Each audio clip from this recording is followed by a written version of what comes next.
Dobrodošli. Veseli smo, da ste v tako velikem številu, ker nas pa čas preganja, bomo začeli. In sicer posvet regenerativno kmetijstvo tla so temelj je v organizaciji Sveta za varovanje okolja pri Slovenski akademiji znanosti in umetnosti v sodelovanju z Biotehniško fakulteto, Katedro za pedologijo in varstvo okolja Univerze v Ljubljani, v okviru programa EEP Soil in Ministrstva za kmetijstvo, gozdarstvo in prehrano ter Slovenskega združenja za ohranitev kmetijstva. Najprej bomo začeli s pozdravnimi govori in v čast mi je, da je z nami podpredsednik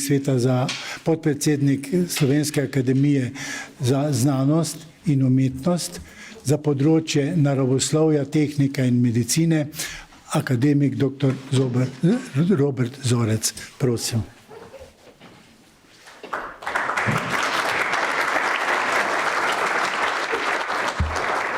Profesor Lobnik, lepa hvala za nagovor.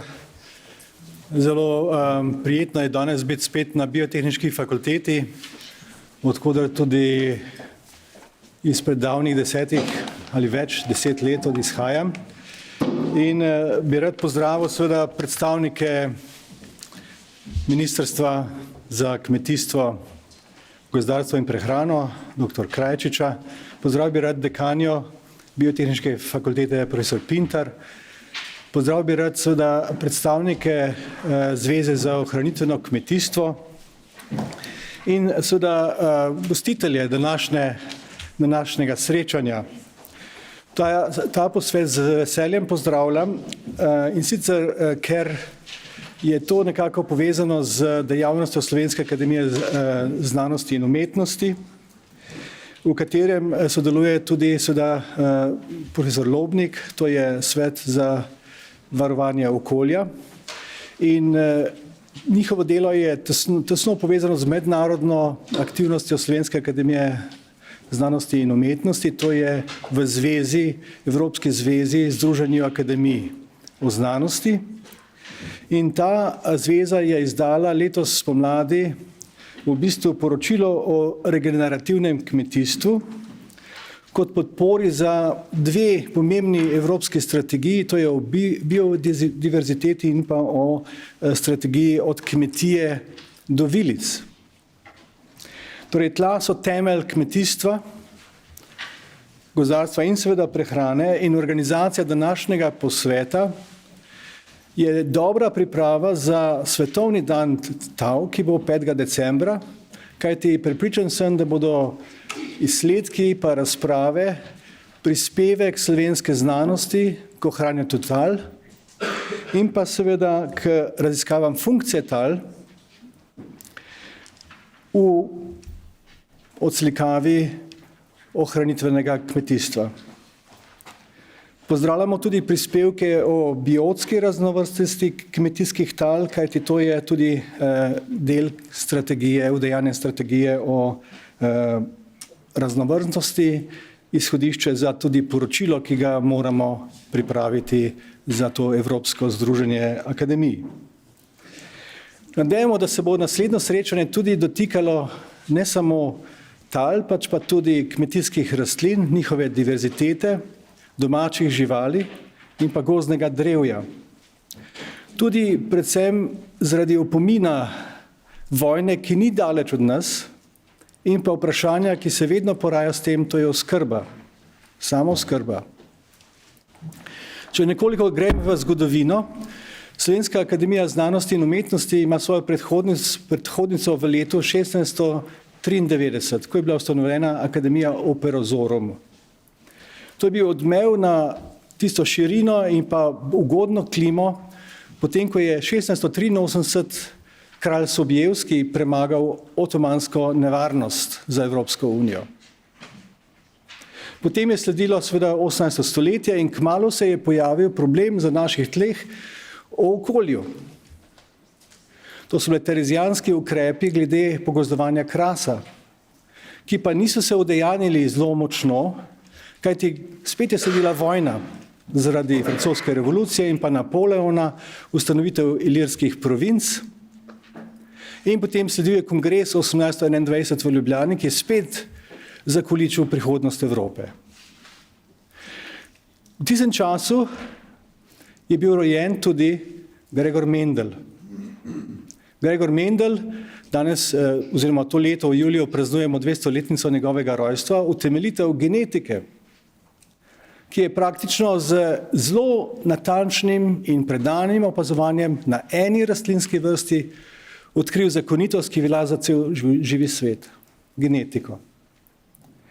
No in ta obdobje, potem ko se je seveda 19. stoletje proti koncu začelo zaključevati, je tudi prineslo rešitve, ki jih je konec 18. stoletja nekako zaokvirila Marija Terezija. In to so bile različne rešitve na podeželju, kako rešiti pogozdovanje krasa. Nekatere od teh rešitev so še danes aktualne, v obliki drevesničarstva recimo. Vsekakor je usklajeno delovanje na podeželju vseh tistih, ki lahko prispevajo k izboljšanju, k ohranitvenemu kmetijstvu, k ohranjanju biodiverzitete v naši državi, ki je predvsem gozdnata v teh stikih, nekaj, kar seveda si lahko upamo, da to pri nas znamo izpeljati. Zato želim temu srečanju veliko uspeha in tudi veliko koristnih zaključkov za razpravo. Prav lepa hvala. Gospod akademik, hvala za nagovor. Sedaj pa prosim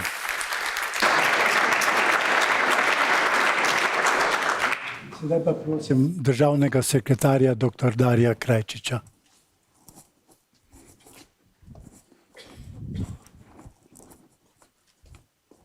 Spoštovani profesor Lobnik, spoštovani akademik Zorec, spoštovana dekanja, profesor Pintar, spoštovani pedagoški delavci, študenti, gosti.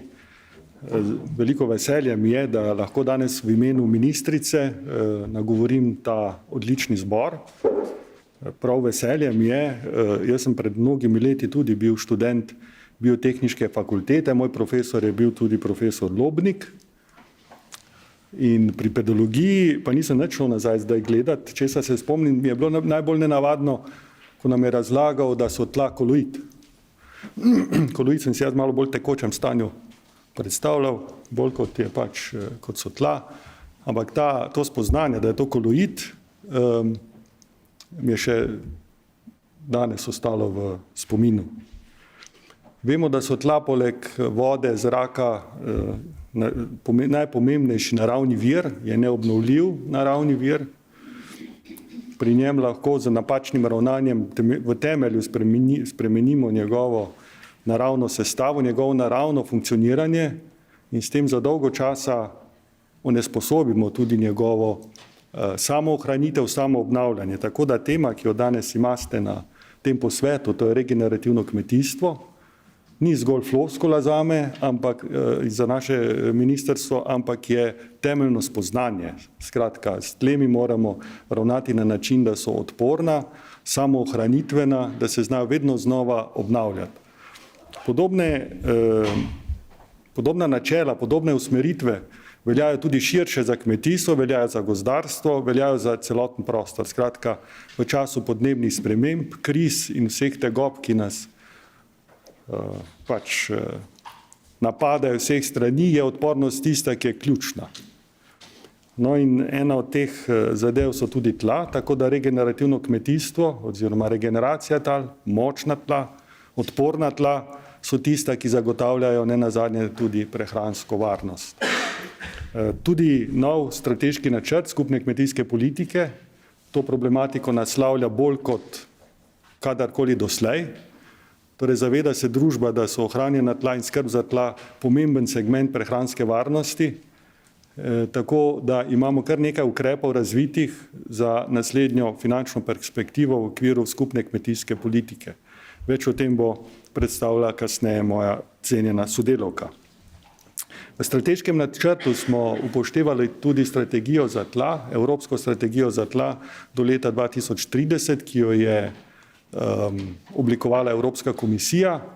Tukaj imamo sicer nekaj težav, ker včasih Evropska komisija preveč solira z svojimi zgodbami in jih malo premalo prilagodi torej lokalnim razmeram. Naša država je pri tem aktivna, ne samo pri strategiji za tla, tudi recimo pri strategiji za gozdarstvo, za gozdove, kjer so ravno tako presplošno po naši oceni zastavili strategije in jih premalo prilagodili lokalnim razmeram. Naj vam recimo povem, da ta strategija za gozdove zahteva tudi od naše države, ki veste, da je skoraj 60% gozdnata, pogozdovanje.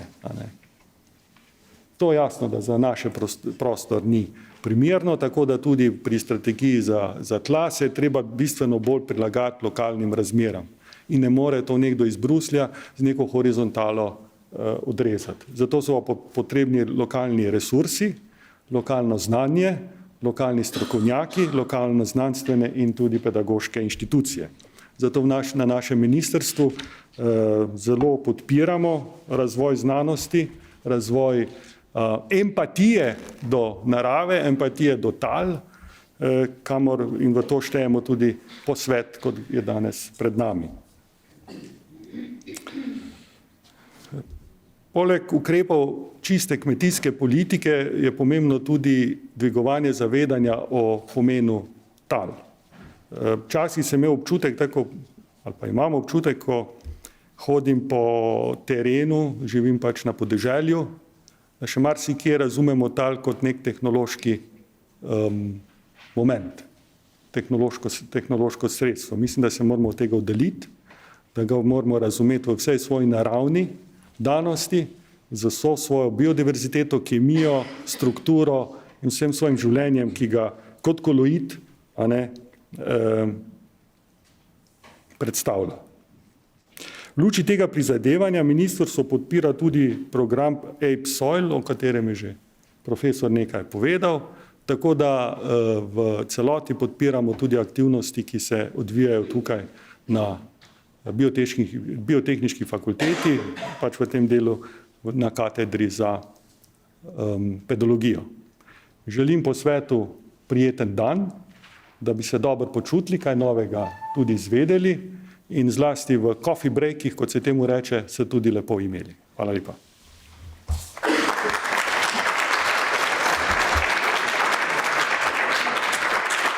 Dr. Krajčič, najlepša hvala.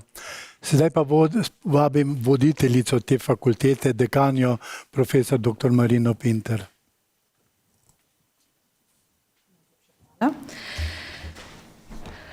Spoštovani akademik, profesor dr. Robert Zorec, spoštovani dr.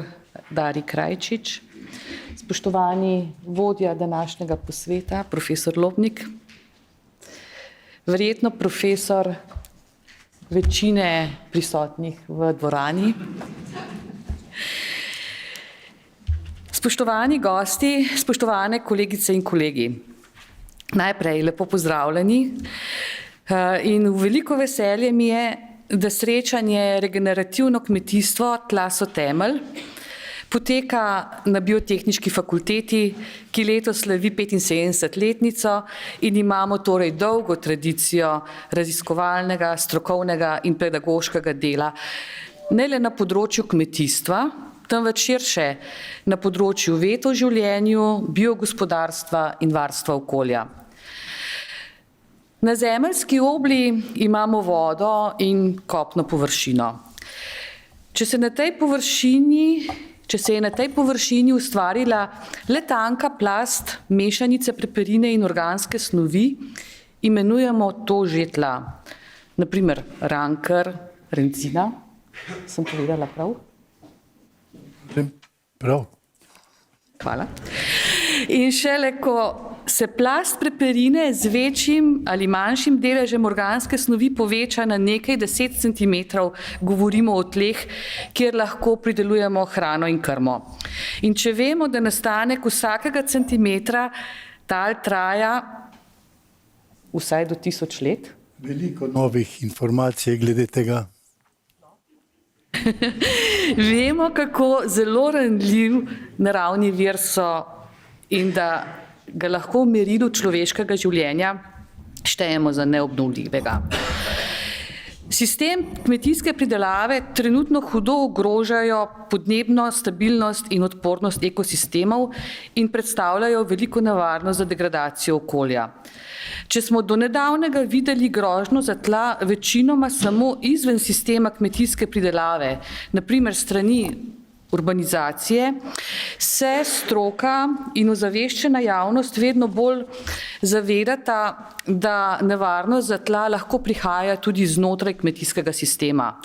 Govorimo o različnih oblikah degradacije tal, kot so na primer erozija, zgostitev oziroma kompaktiranje, zasoljevanje, manjšanje vsebnosti organske snovi in posledično manjšanje biodiverzitete, kar je vse posledica nepravilnega gospodarjenja s tlemi.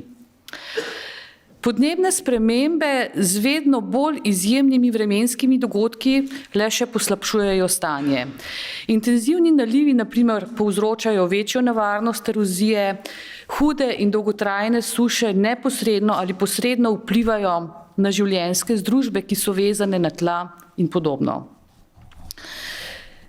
Že danes večkrat omenjeni strategija od vil do vilic ali od kmetije do vilic in strategija o biotski pestrosti obsegata ambiciozni cilj spremembe ali spreobrnitve evropskega prehrambenega sistema v smeri večje trajnosti s končno vrednostjo 55% zmanjšanja emisij toplogrednih plinov do leta 2030. In za idejo, da to postane v prihodnosti standard tudi za ostale neevropske kmetijske pridelovalne sisteme. V zavesti ozaveščene družbe tla pridobivajo nove funkcije. V naboru njihovih ekosistemskih storitev ni več daleč najpomembnejša oskrbovalna funkcija, to je pridelava hrane in krme, kot je bilo nekoč, ampak tudi podporna, regulatorna in kulturna. Vedno bolj se zavedamo, da so tla pomembna tudi zaradi njihove sposobnosti sekvestracije ogljika, regulacijo dinamike pretoka vode, čiščenja vode, ki se pretaka skoznje, vzdrževanja nepregledno velike zakladnice različnih organizmov in še posebej mikroorganizmov, v kar vse povečuje stabilnost okolja. S povečanim zavedanjem o pomenu vseh naštetih funkcij tla postajajo pomemben raziskovalni objekt različnih disciplin. Tla so osnovni objekt raziskav in strokovnega ter pedagoškega dela katedre za pedologijo in varstvo okolja, hkrati pa se tla na ta ali oni način pogosto pojavljajo v mnogih raziskavah, ki potekajo po vseh 8 oddelkih in študijih na Biotehniški fakulteti in so ena od mnogih presečnih tem našega raziskovanja. Gotovo bodo prispevki današnjega posveta, katerih pestre vsebine se neposredno ali posredno nanašajo na tla in z njimi povezane ekosistemske storitve, bili dobra osnova za živahno razpravo ob koncu. Vsem predavateljem in udeležencem želim, da bi s srečanja odšli z novim znanjem in spoznanji, ki jih boste lahko v nadaljevanju vsak na svojem področju dela in delovanja uporabili pri ohranjanju in vzdrževanju vseh pomembnih funkcij tal in tal samih. Želim vam uspešen posvet. Hvala.